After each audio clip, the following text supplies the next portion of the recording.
Many people view comics and graphic novels as kid stuff, but they really deserve a lot more credit. Comics and graphic novels were among the first books I ever read, and I'll never stop reading them. The bottom line for me is that graphic novels are good books, and graphic novel readers are good readers.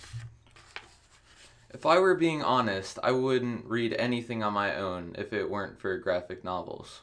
So you can imagine I was very happy to learn that research shows that reading graphic novels offer many of the same benefits as reading what's defined as important literature.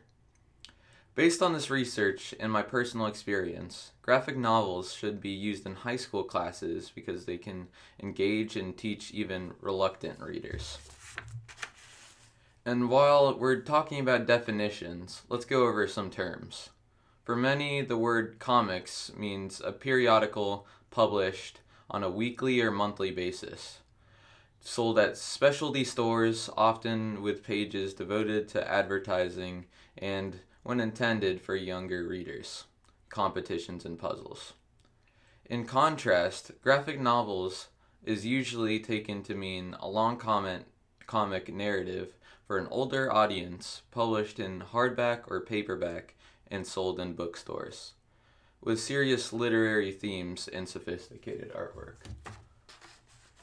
What's really cool is that graphic novels are one of America's few indigenous art forms. The year 1986 stands out in this history of the graphic novel because Frank Miller's The Dark Knight Returns and Alan Moore's Watchmen received a great deal of critical attention outside their normal fan base, and were even reviewed seriously in newspapers like the New York Times. Now, graphic novels are a multi-million-dollar industry that employs some of the country's greatest writers and artists. In other words, graphic novels are good books. Getting back to the research, educators now see the educational potential of comics and graphic novels.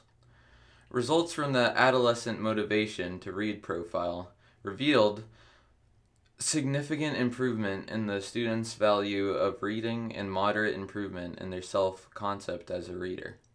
Furthermore, this study indicated that reading graphic novels improved their reading engagement and had a positive effect on their motivation. Research also shows that our brain processes visual information faster and more efficiently than it does verbal information. As a result, including graphic novels in classwork and pairing them with traditional print books are excellent means of promoting verbal skills and memory. Shelley Hong, associate professor in the Department of Teacher Education at California State University, Long Beach, says that they can and should be used to help with building complex reading skills. In fact, it's her opinion that graphic novels should definitely have a place in any classroom. Liz Spital, a differentiated learning and teaching specialist for the Calgary Board of Education, says that what makes graphic novels different from comics, picture books, and novels with supplementary visuals is that graphic novels have a beginning, middle, and end, as well as a main character that develops through conflicts in the story's climax. Every part of each frame plays a role in the interpretation of the text, which means that graphic novels actually demand sophisticated readers. Once again, graphic novels are good readers. Another really cool thing about graphic novels can make any subject more interesting. One of my favorite graphic novels is actually a memoir titled Maus. It won a special Pulitzer Prize in 1992, and it gives an oral history of the Holocaust in cartoon images. Shifting between 1970s Rego Park, Queens, and World War II Poland, Maus captures the difficult relationship between author Art Spiegelman and his father Vladek. Though this graphic memoir Through this graphic memoir, I learned a lot about the conditions under which people lived during the Holocaust, as well as how survivors and their families coped afterward. That's because graphic novels are good books.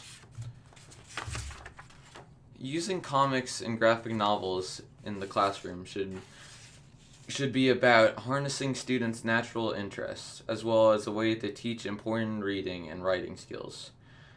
For students who lack the ability to visualize as they read, it provides a graphic sense that approximates what good readers do as they read.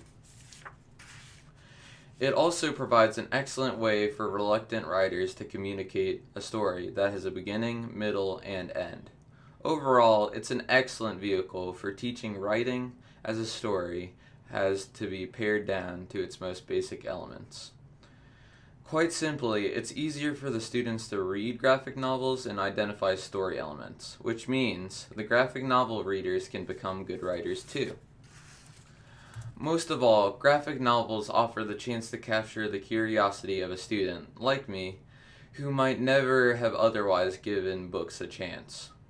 Graphic novels should be taught in high schools because we need to take advantage of every learning opportunity to engage our students in a way that acknowledges the visual world in which they live.